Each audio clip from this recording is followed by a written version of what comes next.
Саламатсыздарбы, урматтуу телекөрүүчүлөр. Сиздер менен ар бир аптанын ишемби күнүндө болуучу Асыл зат телеберүүсүн баштамакчыбыз. Сиздер менен мен Нури Оязбекова болмокчумун. Эгер болсо бүткүл дүйнө жашылбак, көрк кошууга түркүн гүлдөр ачылмак, жашообуздун маңызына шаң берген ажайып кооз ал сулуу гүл Асыл зат. Эмесе, урматтуу телекөрүүчүлөр, андемесе сиздер менен Жалал Абад областынын Токтогул районунун 3 терек айылынан чыккан Нуска апалар тобу болмокчу. Биз менен болуңуздар.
Нуска тобу түзүлүп эле тим болуп калбастан өзүнүн кийинкилерге жакшы нускасын, жакшы сөздөрүн, кыргыздын нарк насилин, каада салтын өзүбүздөн кийинки жаш муундарга үйрөтүү үчүн түзүлгөнбүз. Ошол түзүлгөндөн бери бир топ жакшы ийгиликтерге жетиштик.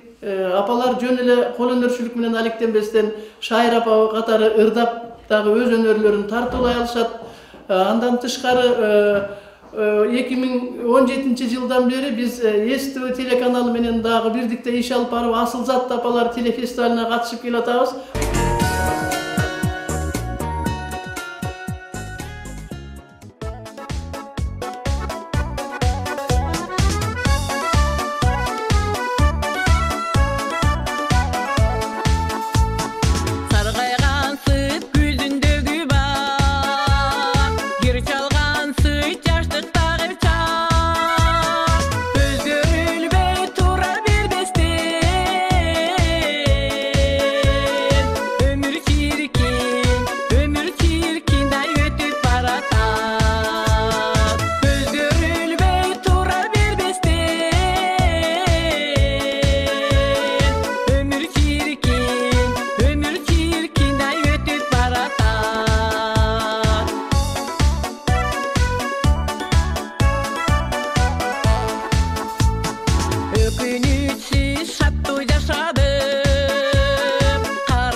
Мына ушул нуска тобунун апаларынын кол өнөрчүлүктөрүнө көңүлүбүздү бурмакчыбыз.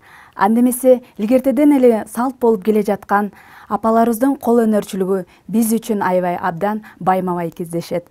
Анткени алар деген биз үчүн кол өнөрчүлүктү мурас катары калтырып келишкен. Андемесе кайрадан эле сиздер үчүн нуска апалар тобуна көңүлүңүздөрдү бурмакчыбыз.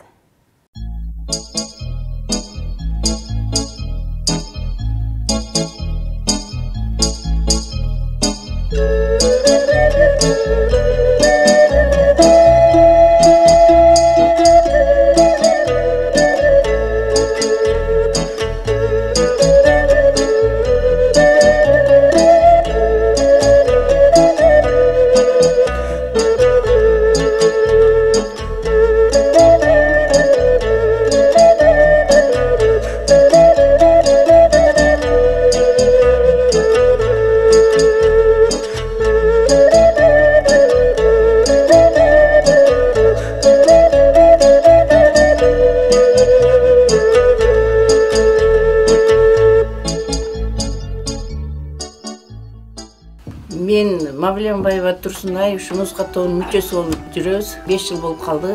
Ушу көбүнчө ушундук биз биринчи жолу ушу кол өнөрчүлүк боюнча баштаганбыз.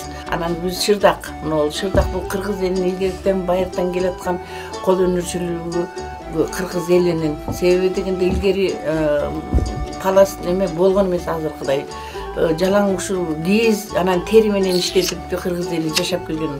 Булардын пайдасы көп. Себеби дегенде жылуу, отурсаң жылуу, адамга дагы энергия берет. Териден жасалган буюмдар да көп колдонуп келген. Азыр биз ушу көбүнчө Шырдактар калып бараткан. Эми кайрадан жандандырууга аракет кылып, ушундай жаш келиндерге, кыздарга үйрөтүп, ушундай болгон. Биз эми улантышыбыз керек. Ушуну эч убакта кыргыздын салттын улантып ушу Шырдакты көбөйтүшүбүз керек. Колдон келсе башка жака алып чыгып да сатканга аракет кылалы деп ушинтип аракет кылып жатабыз. Бул Шырдакты кылыш үчүн биринчи жүндө саап аласың, жакшылап саап алып туруп, анан кийин кайра саап түтүп алгандан кийин чийге салып неметебиз. Кийиз жасайбыз. Кийиз жасагандан кийин анан кийин илгерки убакта боек жок убакта жана кара менен гана акты жасап келишкен. Анан кийин боек чыккан убакта мындагы ар түрдүү боекторго салып жасап атабыз. Бул мисалы үчүн жээк деп коет. Бул жээкти дагы ийке ирийбиз. Мындагы ийке ирип соң оң деп коет. Оң сол ошондо жакшынакай болуп мындай таңдай болуп түшөт. Ошон үчүн ийке ирип оң сол эметебиз.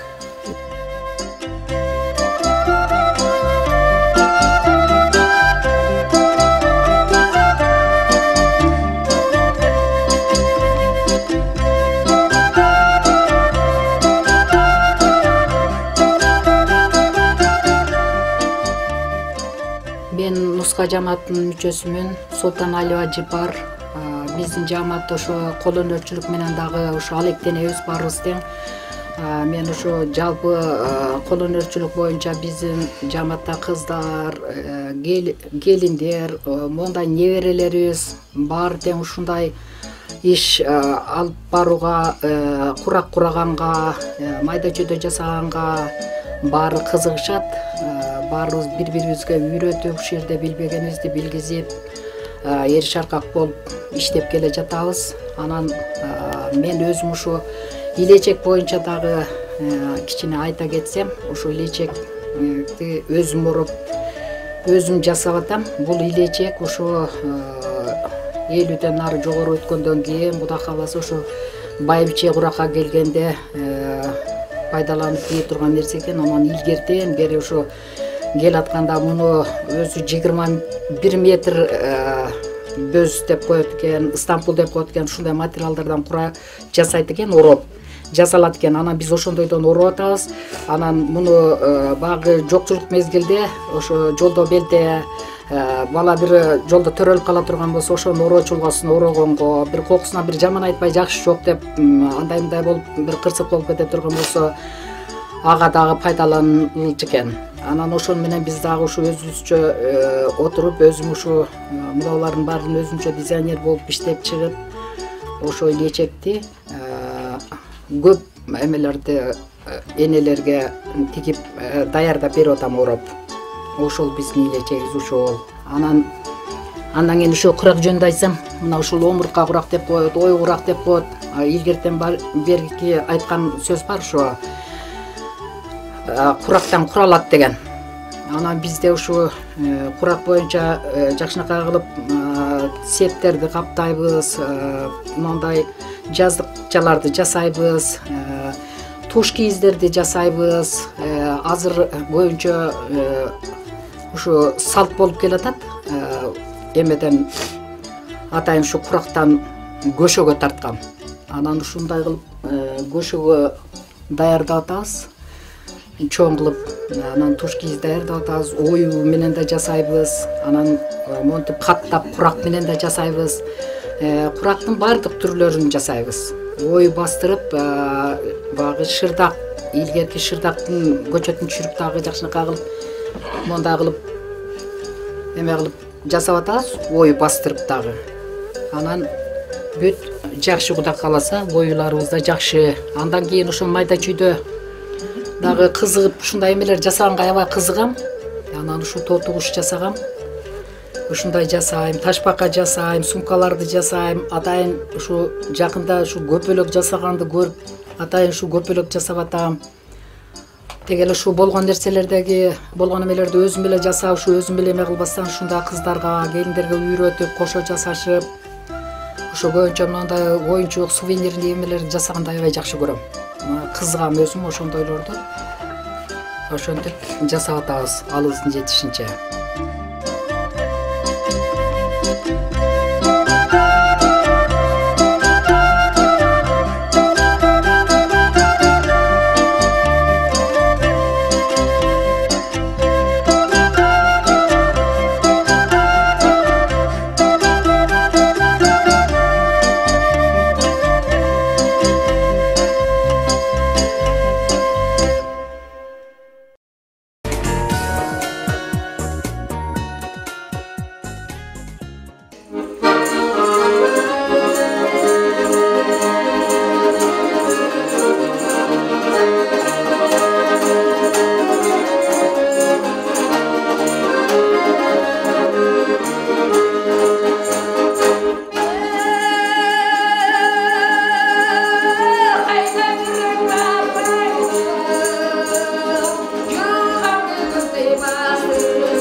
Allah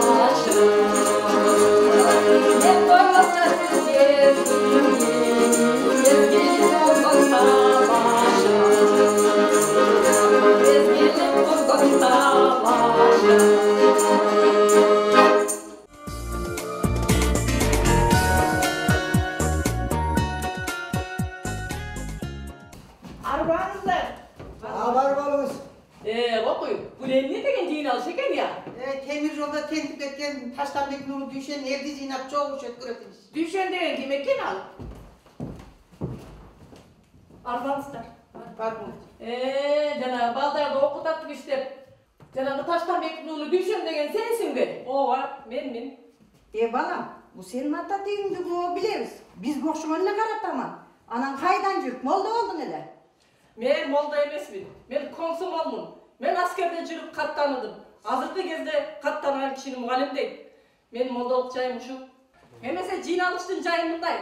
Мени комсомол мугалимдикке дайындап, айылга барып балдарды окутуп каттадык деп жиберди. Силердин жардамыңар менен тетиги дөдөгү жаматамды оңдоп мектеп ачалы. Акыл бергиле кандай дейсиңер?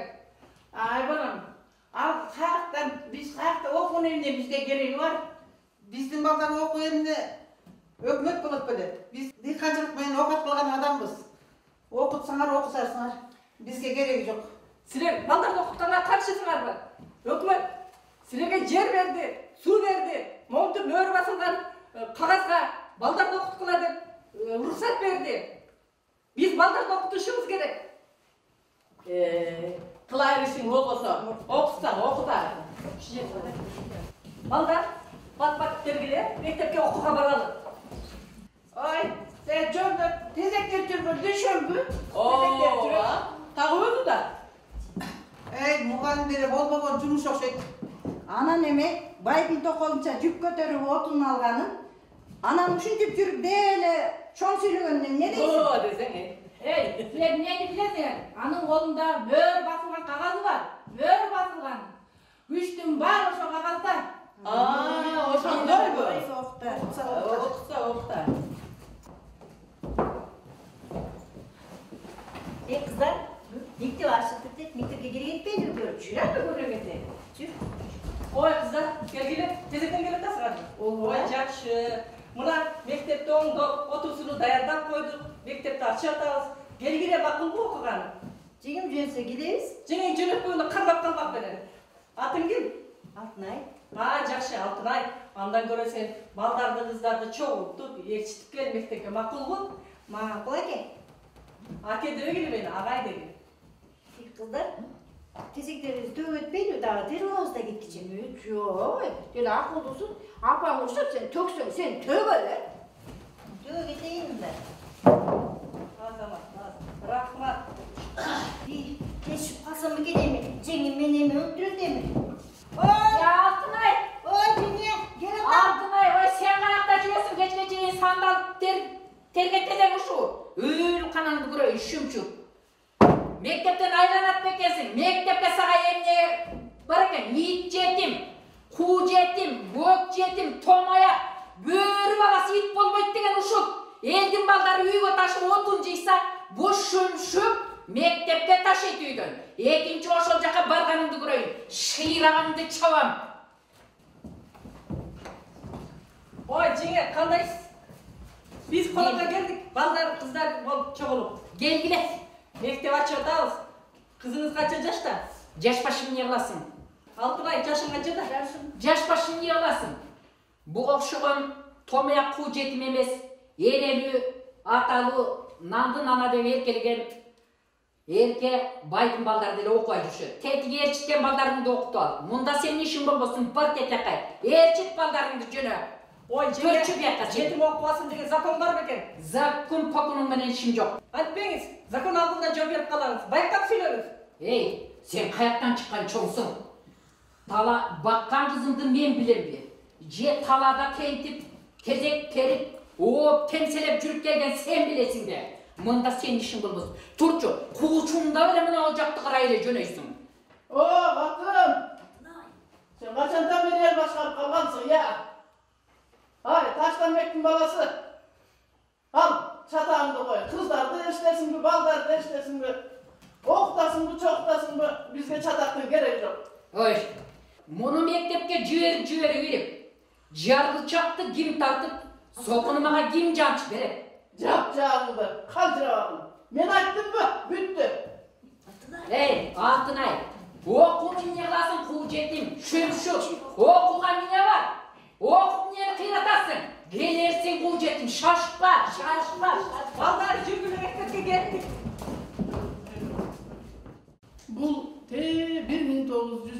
4-жылы болгон иш эле. Андан бери далай убакыттар өттү. Дүйнө өзгөрдү. Ошо кезде дүйшөндөн А деген тамганы тааныгандар алды академик, арты жогорку орто билимге ээ болуп, эл чарбасынын бардык тармактарын иштөөгө жетишти. Айлыбыз өстү, элибиз байыды дегендей, мына биздин айылга дагы сонун жаркыраган мектеп курулду. Бул мектептин ачылышына ошол дүйшөндөн А деген тамганы тааныган биринчи кыз Алтынай, академик Алтынай Сулайманова дагы мектептин ачылышына катышканы келатат. Bilmelem kандай elem жоқ esimde, kalbatır bir da jerim elesinde.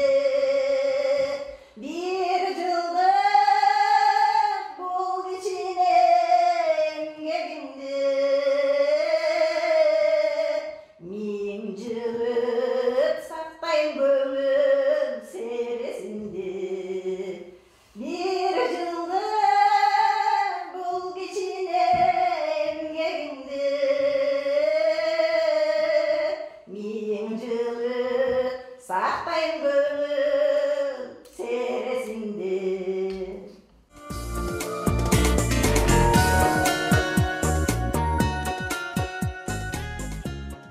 Мен Жұмабаева Сайракан. Şu Корголчоң атамдын Акбакай аттуу күйсүн тартуулап берсем.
Энекем сен бар үчүн мен да бармын. Жашоону белек кылдың, мага арнадың. Күн келет жаратканым насип этсе, ак сүтүңдү мага берген, мен актаармын. Ушул менен Асыл зат теле берүүсү соңуна чыкты. Эмки көрсөтүүгө чейин көрүшкөнчө сак саламатта калыңыздар.